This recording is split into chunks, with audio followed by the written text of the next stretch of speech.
Hello everyone. In this video, we are going to talk about secondary periodicity and alternation effect. Well, this video has been made on demand. Some of the students were asking me about some particular problems which are given in NCERT. हमारी 12th class की NCERT में P block के अंदर कुछ important बातें दे रखी थी, तो कुछ स्टूडेंट्स पूछ रहे थे। काब बिन शाहिद उन्होंने ये स्नैपशॉट भेजा था व्हाट्सएप पे, और इम्पॉर्टेंट पॉइंट है और इसमें डिटेल में डिस्कशन 5-7 मिनट का बनता है, ज़्यादा देर नहीं। तो वो हमें काफ़ी अच्छी चीज़ डिस्कस करेंगे यहाँ पे। What exactly do we mean by secondary periodicity and alternation effect. ये सब टेक्निकल नाम है कुछ नहीं। इसको ज़रा हम पीरियोडिक प्रॉपर्टीज़, केमिकल बॉन्डिंग, इन्हीं के टर्म में चीज़ों को समझने की कोशिश करेंगे, ताकि इनऑर्गेनिक केमिस्ट्री को हम जस्टिफाई कर सकें कि वो कुछ ऐसा रटने की चीज़ नहीं है, लॉजिकली भी समझा जा सकता है। First and foremost secondary periodicity. Okay, the light is gone, never mind, oops, just wait. Okay.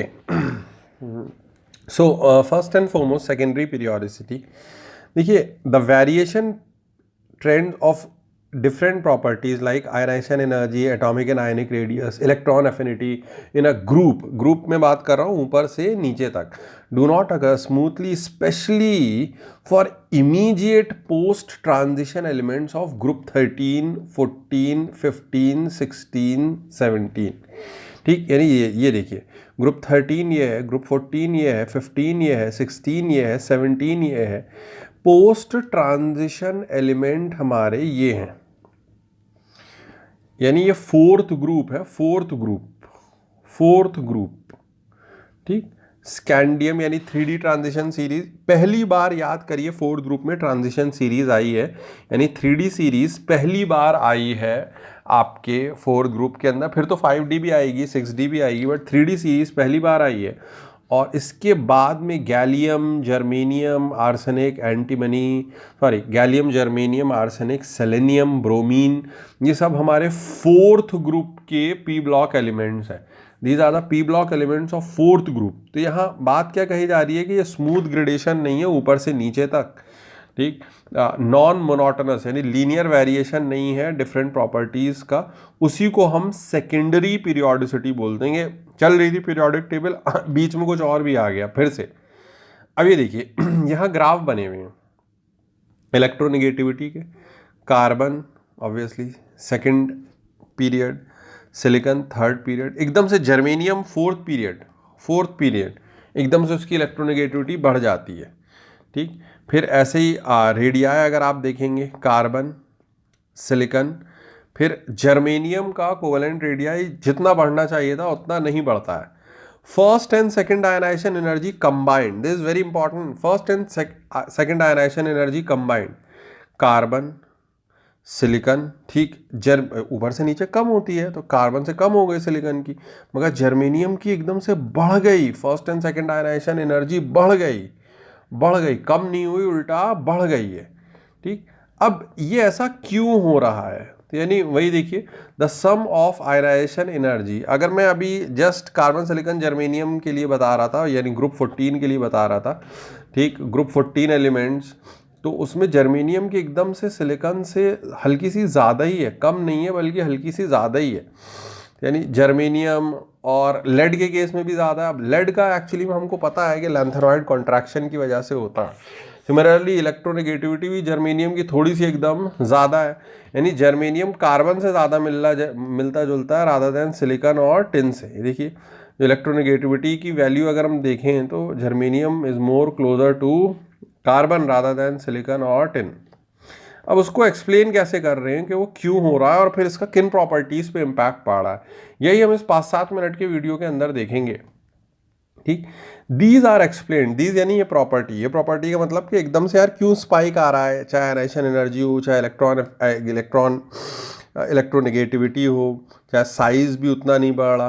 These are explained by considering the penetration of the outer orbital into inner orbital. In germanium the 4s orbital penetrates into 3d10 orbital and in lead the 6s orbital penetrates into 4f orbital. देखिए मैं क्या बात बोल रहा हूँ वो समझने की कोशिश कीजिए।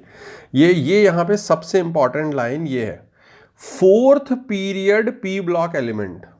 दो चीजें यहाँ कही जा रही हैं, तो पी ब्लॉक और एक fourth period. Again have a look at periodic table. Fourth period के पी ब्लॉक एलिमेंट, क्रिप्टन की तो खैर हम क्या बात करें, वो तो कंपाउंड भी नहीं बनाता, बट फोर्थ पीरियड के पी ब्लॉक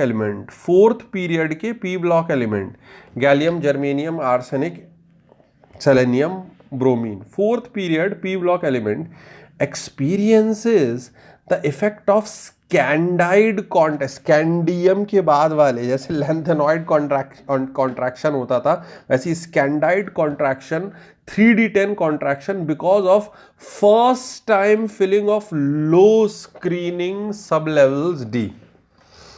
पहली बार डी कहाँ भरा गया था? 3d में, फोर्थ पीरियड के अंदर। आप कह रहे हैं 4d में भी तो भरा गया, पहली बार कहाँ भरा गया था? पहली बार फर्स्ट टाइम कहाँ भरा गया था? फर्स्ट टाइम 3d में भरा गया था। तो उसके बाद वालों को बड़ा अजीब लग रहा है और ऑर्बिटल्स बहुत ज़्यादा एम्बेडेड है। आइए देखिए मैं क्या बात बोल रहा हूँ। Gallium atomic number 31, electronic configuration लिख दिया 1s2 2s2 2p6 6s2 3p6 4s2 3d10 4p। ठीक, अब 4s वाला आप ये सोचिए वो फोर्थ शेल का पार्ट है, मगर इतना एम्बेडेड है न्यूक्लियस की तरफ, एकदम धसा हुआ है कि वो उसकी एनर्जी वाइज वो 3d से भी आपके पहले भर गया है। तो 4s और 4p में एनर्जी में काफ़ी ज़्यादा डिफरेंस आ गया है, यानी 5s और 5p में उतना अंतर नहीं है जितना 4s 4p में। क्यों? ये क्या बात हुई? पहली बार झटका लगा है, क्योंकि 5s 4d 5p में 4d जब आएगा तो ठीक है वो सेकेंड टाइम d भरे जा रहे होंगे, बट 4s 3d 4p में फर्स्ट टाइम d पहली बार भरा गया, क्योंकि n = 3 से ही d स्टार्ट होता है। तो इसीलिए 4s और 4p में जो 4s है वो न्यूक्लियस में बहुत अंदर की तरफ धसा हुआ है, और जो धसा हुआ है मतलब ज़्यादा पेनिट्रेटेड है, न्यूक्लियस उसको अट्रैक्ट किए हुआ है, तो उसको बॉन्डिंग में पार्टिसिपेशन और दूसरी चीज़ों में थोड़ी सी डिफ़िकल्टी होगी। तो बाकी के जो एक्सपीरियंस स्कैंडाइड कॉन्ट्रैक्शन या 3d10 contraction because of first time filling of low screening sublevels, ये देखिए। अब ये क्या टेबल क्या है, कोई याद नहीं करनी है, देखना क्या है। Energy difference between delta E, यानी NS और NP की एनर्जी ज़्यादा है, NS की एनर्जी कम है, तो NS और NP की एनर्जी में अंतर क्या है, हम इसकी बात कर रहे हैं। NS और NP की एनर्जी में डिफरेंस क्या है? जैसे मान ली मैं कार्बन की बात कर रहा हूँ, तो कार्बन ये 2s और 2p है, तो वी आर टॉकिंग के 2p और 2s की एनर्जी में डिफरेंस क्या है। सिलिकॉन है 3s और 3p है, तो वी आर टॉकिंग 3p और 3s की एनर्जी में डिफरेंस क्या है। जर्मेनियम 4s 4p है, valence shell, outermost shell, तो 4p और 4s की एनर्जी में डिफरेंस क्या है।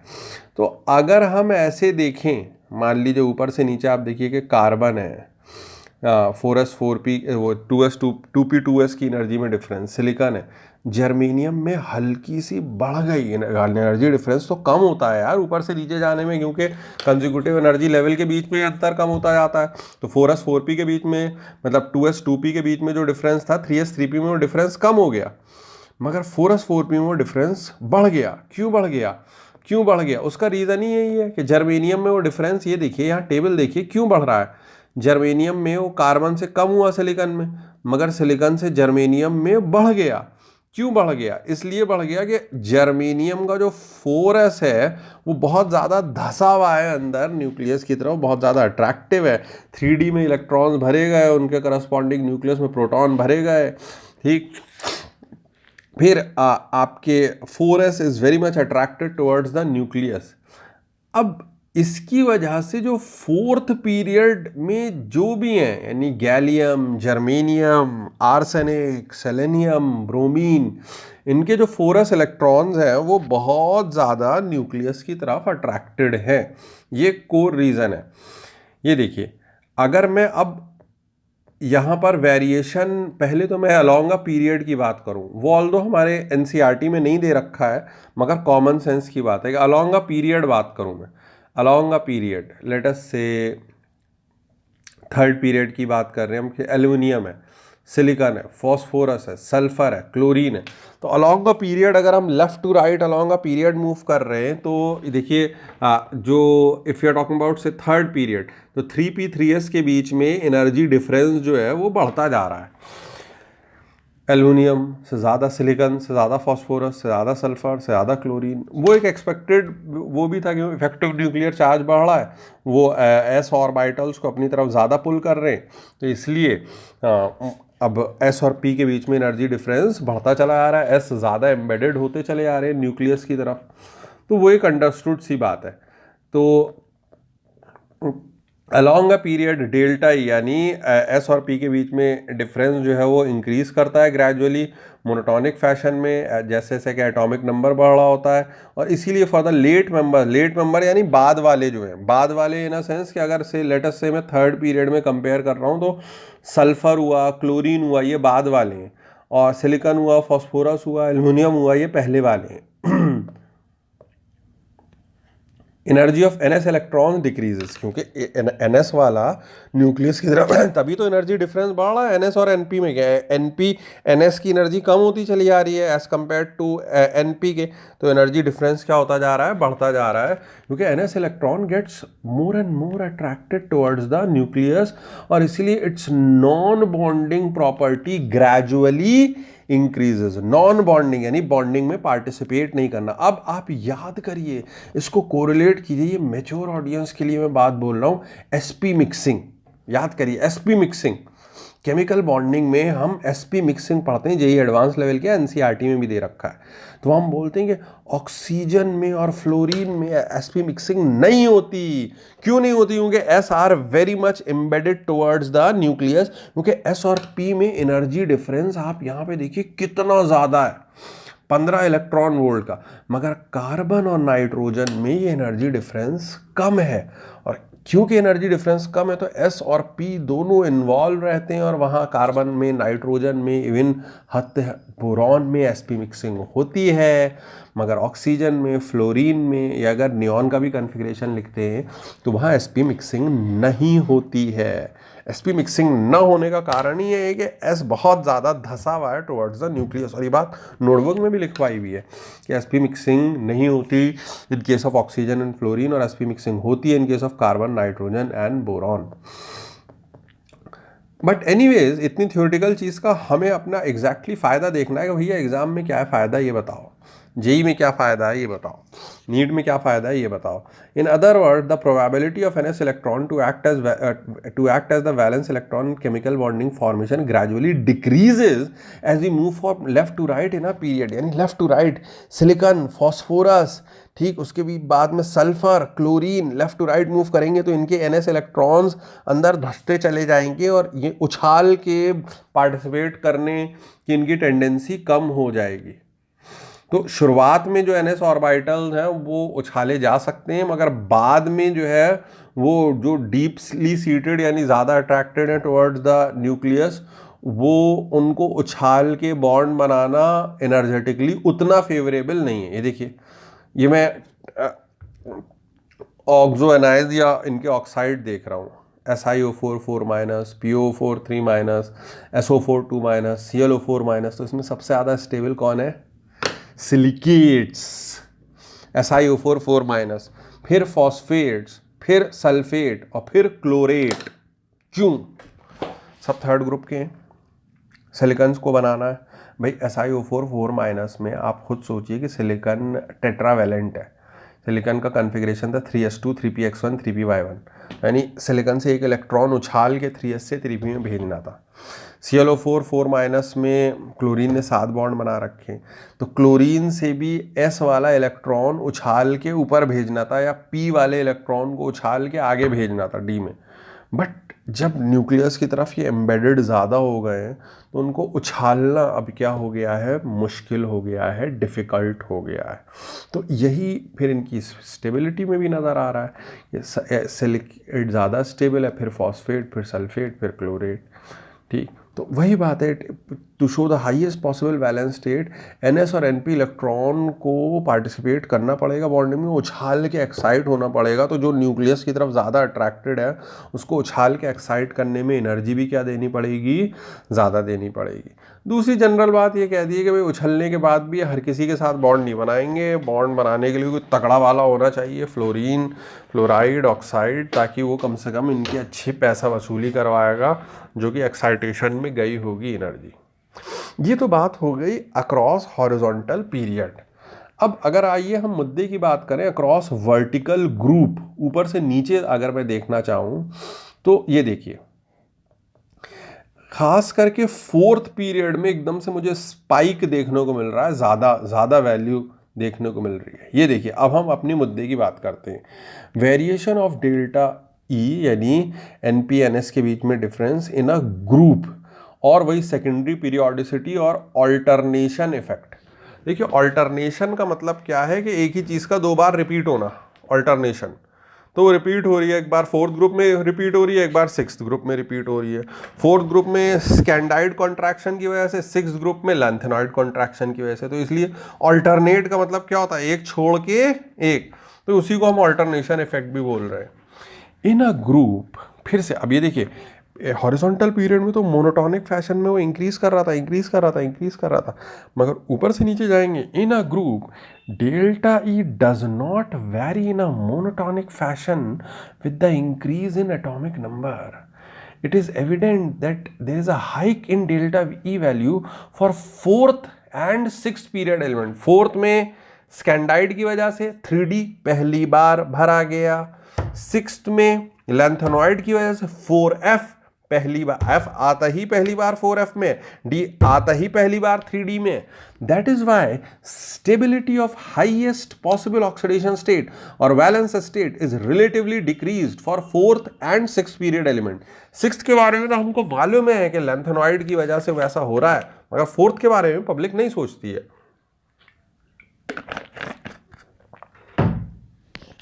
मैं क्या कह रहा हूं उसको समझिए। ये देखिए, अगर मैं यहां पर फिर से वही फोर्थ पीरियड की बात कर रहा हूं, स्पेसिफिकली मैं अपना फोकस ले रहा हूं क्योंकि पी ब्लॉक के से ही स्टूडेंट ने सवाल पूछा तो उन पे फोकस ले रहा हूं। फ्लोरीन में 2p2s के बीच में बहुत ज़्यादा डिफरेंस है, ठीक। क्लोरीन में 3p3s के बीच में 11.5 का डिफरेंस था। हम ये उम्मीद कर रहे थे कि ब्रोमीन में तो डिफरेंस 11.5 से कम होगा, मान लीजिए 10 होगा, कुछ ऐसा होगा, कम हो जाएगा। नहीं, ब्रोमीन में बढ़ गया डिफरेंस। अरे, घटना चाहिए था, बढ़ कैसे गया? इसलिए कि जब आप ब्रोमीन के केस में 4s4p देखेंगे तो 4s को न्यूक्लियस ने अपनी तरफ काफ़ी ज़्यादा खींच लिया होगा और 4s4p में डिफरेंस काफ़ी ज़्यादा बढ़ा है। क्यों खींच लिया होगा? क्योंकि ब्रोमीन के केस में न्यूक्लियस बहुत ज़्यादा पावरफुल होगा, उसमें 10 प्रोटॉन्स भरे गए होंगे, जब स्कैंडियम से लेकर जिंक तक के 10 इलेक्ट्रॉन्स भरे जा रहे होंगे, उन्होंने अच्छे से शील्डिंग नहीं कर रखी होगी। 4s रिलेटिवली है बाहर, आप समझने की कोशिश कीजिए, 3D है फिर 4s है, लोकेशन वाइज बाहर है, मगर पेनिट्रेशन वाइज वो अंदर इतना अंदर चला गया कि एनर्जी में भी वो आपके पहले भर गया। तो न्यूक्लियस से तो अट्रैक्शन अब उसका इतना बढ़ चुका है कि वो बाहर आपके 4s4p में अंतर बहुत ज़्यादा है। और इलेक्ट्रॉन्स अगर हमें 4s के एक्साइट कराने के, भाई उछाल के बॉन्ड बनाओ, तो वो हमें बहुत एनर्जी देनी पड़ेगी, ठीक। तो उनकी हायर ऑक्सीडेशन स्टेट, चाहे मैं ब्रोमीन की बात करूँ, वही मार सेलेनियम भी झेल रहा है, उसके भी 4s बहुत ज़्यादा एम्बेडेड है। वही मार आर्सेनिक भी झेल रहा है, वही मार कुछ हद तक जर्मेनियम भी झेल रहा है कि उसके भी बहुत ज़्यादा एम्बेडेड है, उसके भी बहुत। आप ये कह रहे हैं वो मार तो 4f भी बाद वाले भी झेल ले होंगे, हाँ, उसी को तो हम इनर्ट पेयर इफेक्ट बोलते हैं, कि बाद में तो बहुत ज़्यादा मार झेल रहे होते हैं। हमने उसको पढ़ा दिया इनर्ट पेयर इफेक्ट, मगर जर्मेनियम, आर्सेनिक, सेलेनियम, ब्रोमीन भी पहली बार 3D भरा गया है और ये भी कुछ हद तक मार झेल रहे होते हैं। ठीक। The stability of highest oxidation state in fourth period p block element arsenic, selenium, ब्रोमियम is relatively less. ठीक, अब ये देखिए, जैसे +5 ऑक्सीडेशन स्टेट, अगर मान ली NS2NP3 मैं ग्रुप 15 के लिए बोलूँ तो NS को इलेक्ट्रॉन को उछाल दो, 5 कोवेलेंसी हो जाएगी, 5 ऑक्सीडेशन स्टेट। फॉस्फोरस दिखा देता है PF5 PCl5, it has vacant orbital. Arsenic में सिर्फ AS5 से और किसी से नहीं, सिर्फ AS5 से एंटीमनी दोनों से दिखा देता है। SbF5b और SbCl5b दोनों कंपाउंड हैं। तो बात यहां पर यही आ रही है कि अरे फॉस्फोरस ने किया, चलो ठीक है, एंटीमनी सिर्फ फ्लोराइड बना पाया, तो अब आर्सेनिक सिर्फ फ्लोराइड बना पाया तो एंटीमनी तो की तो टेंडेंसी उससे कम होनी चाहिए। नहीं नहीं नहीं, आर्सेनिक 4th पीरियड का है, ये 3D वाले की मार झेल रहा है। एंटीमनी 4D के बाद भरा गया, तब तक उसे आदत हो चुकी होती है, तो ये पहली बार जब फेस कर रहे होते हैं कॉन्ट्रैक्शन तो इनको ज़्यादा इफेक्ट लगता है। तो आर्सेनिक सिर्फ AS5, ऐसी बिस्मिथ भी सिर्फ Bi5 बना पाएगा, बट वो अपने को पता रहता है कि अच्छा वो लैंथेनॉइड कॉन्ट्रैक्शन की वजह से, मगर ये स्कैंडाइड कॉन्ट्रैक्शन है, पब्लिक को नहीं पता रहता। और देखिए और देखिए, और छोटे छोटे कैसे क्वेश्चन पूछे जा सकते हैं। सल्फर SO3 बनता है, सेलेनियम SeO3 बनता है, least stable among group 16 element, least stable. हम तो सोच रहे थे यार सल्फर, सेलेनियम, टेल्यूरियम नहीं, टेल्यूरियम से भी खराब कौन है? सेलेनियम। टेल्यूरियम ट्राइऑक्साइड तब भी ठीक है, selenium trioxide is the least stable among all the trioxides of group 16 element, क्योंकि सेलेनियम को इलेक्ट्रॉन उछाल के बनाने, और सेलेनियम ये काम करने में पूरी तरीके से अच्छे से केपेबल नहीं, अनस्टेबल है। सल्फर का भी अब यही देखिए SF6, SeF6, TF6 least stable. और ये देखिए, यानी हमसे क्वेश्चन पूछा जाएगा PCl5, AsCl5, SbCl5, तो ये बहुत ही अनस्टेबल है। आर्सेनिक क्लोराइड बहुत ही अनस्टेबल है, इसीलिए बोलते हैं आर्सेनिक सिर्फ फ्लोराइड ही बन रहा है, क्लोराइड बन ही नहीं रहा है। SeF6 में ये सबसे ज़्यादा अनस्टेबल है। हेक्साफ्लोराइड में SF6 तो सबसे बढ़िया है, NCERT में लिखा, उसके बाद टेलेरियम है, सेलेनियम खराब है। और ये फाइनली जो कि हमसे क्वेश्चन पूछा गया था, जो कि NCERT में भी गिवन है, जिसके लिए ये छोटा सा वीडियो हमने शूट किया कि ClO4- BrO4- IO4- में बेस्ट है आपके आयोडाइड वाले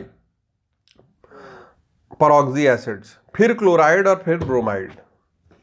ठीक, आइए अब NCERT पे चलें और NCERT वाली बात को समझें, वीडियो अपना फिनिश करें। Chlorine, bromine, iodine forms oxide in which the oxidation state of halogen range from +1 to +7। Depend कर रहा है कि कौन इलेक्ट्रॉन उछाल पा रहा है। A combination of kinetic and thermodynamic factors, वो यही है जो हम बताने की कोशिश कर रहे हैं। ये देखिए Cl, Br, I have a look at this green box. ये 11.5, 12.1 और 10.0 ये क्या लिखा हुआ है?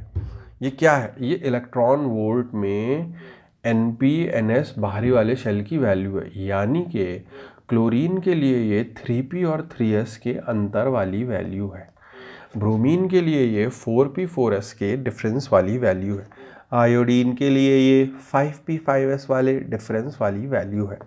अब ये देखिए, आयोडीन में ये डिफरेंस 10 इलेक्ट्रॉन वोल्ट है, सबसे कम।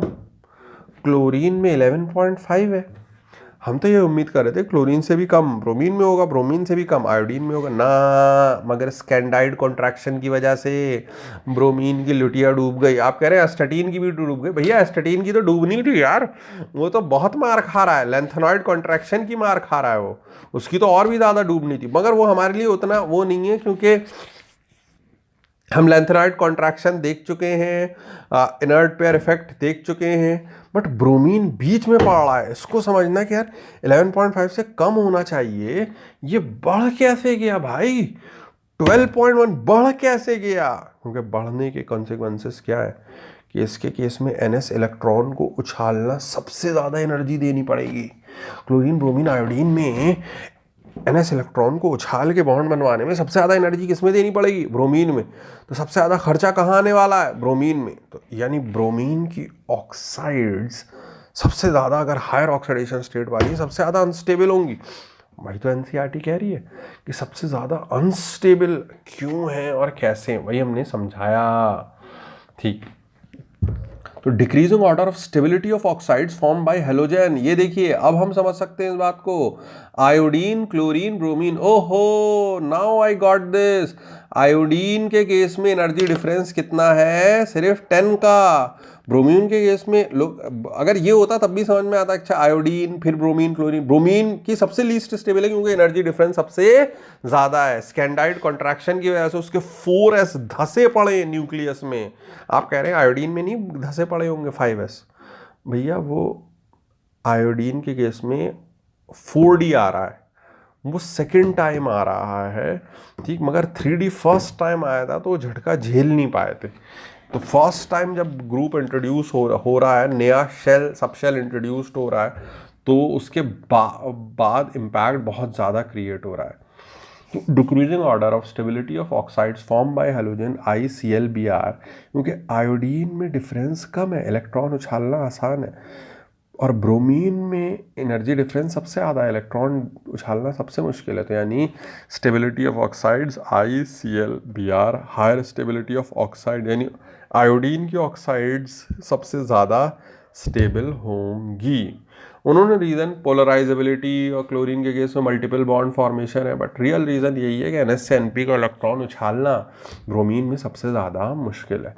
तो वही नीचे बात भी लिखी हुई है ये कि iodine oxides are more stable than chlorine oxides, but the bromine oxides all decompose below room temperature, बहुत अनस्टेबल है क्योंकि एनर्जेटिकली फेवरेबल ही नहीं है इनको बनाना, इसलिए।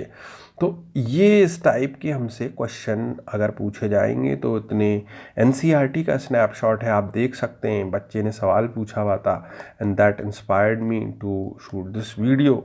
तो सेकेंडरी पीरियोडिसिटी का मतलब ही यही है कि बीच में बार बार जाके चेंज होना, जो कि 4th पीरियड में जाके चेंज हुई उनके पी ब्लॉक एलिमेंट्स के लिए। ऑल्टरनेशन इफेक्ट का मतलब ये है कि ये काम 2 बार हो रहा है, ये काम 2 बार हो रहा है। एक बार तो हमको पता है, 2 बार कहाँ, एक बार जब पहली बार 3D भरा गया उसका झटका 4th पीरियड के पी ब्लॉक को एलिमेंट को लगा, एक बार जब पहली बार 4F भरा गया और उसका झटका 6th पीरियड के पी ब्लॉक एलिमेंट को लगा। तो अल्टरनेट हो रहा है ना, एक पहले 4P ने झेला, 4P ने झेला, फिर 5P को मेंटली प्रिपेयर था, फिर 6P ने झेला क्योंकि पहली बार 4F भरा गया, तो अल्टरनेट, इसलिए एक और नाम क्या है, अल्टरनेशन इफेक्ट। इफेक्ट यही होता है कि भाई इनकी हायर ऑक्सीडेशन स्टेट में जाने की टेंडेंसी कम हो जाती है क्योंकि 4s वाले इलेक्ट्रॉन्स को उछालना मुश्किल हो जाता है, and that explains that why bromine oxides are unstable. In fact, that explains why selenium oxides are unstable. That explains why arsenic higher oxidation state is unstable as compared to, अब bromine का comparison हो रहा है chlorine iodine से, selenium का comparison हो रहा है सल्फर टेल्यूरियम से, आर्सेनिक का कंपैरिजन हो रहा है फॉस्फोरस एंटीमनी से। ये लोग तो हैं ही लुटे पिटे, बिस्मथ, पोलोनियम या लेड या आपके थैलियम, ये लोग तो हैं ही लुटे पिटे, इनकी बात नहीं चल रही है, इनको तो हमें मालूम था। मगर ब्रोमीन, सेलेनियम, आर्सेनिक के साथ जो हुआ वो हमारे लिए होपफुली एक नई जानकारी यहाँ पर होगी अगर इस लेवल पर आपने नहीं पढ़ रखा है। तो इस छोटे से वीडियो से कुछ हमको ये ट्रेंड्स पता चल रहे हैं, ये ट्रेंड्स पता चल रहे हैं। I will post PDF file in the group also for your reference, तो वो आप देख सकते हैं। इनफैक्ट छोटा नहीं, ये तो आधे घंटे का वीडियो हो गया, स्पीड बढ़ा के देख लीजिएगा, बट ये मैं एंड में बता रहा हूँ, पहले बोलना चाहिए था। Okay, so will keep on making short videos, आप अपने क्वेरीज और डाउट्स भेजते रहिए। Till than happy learning.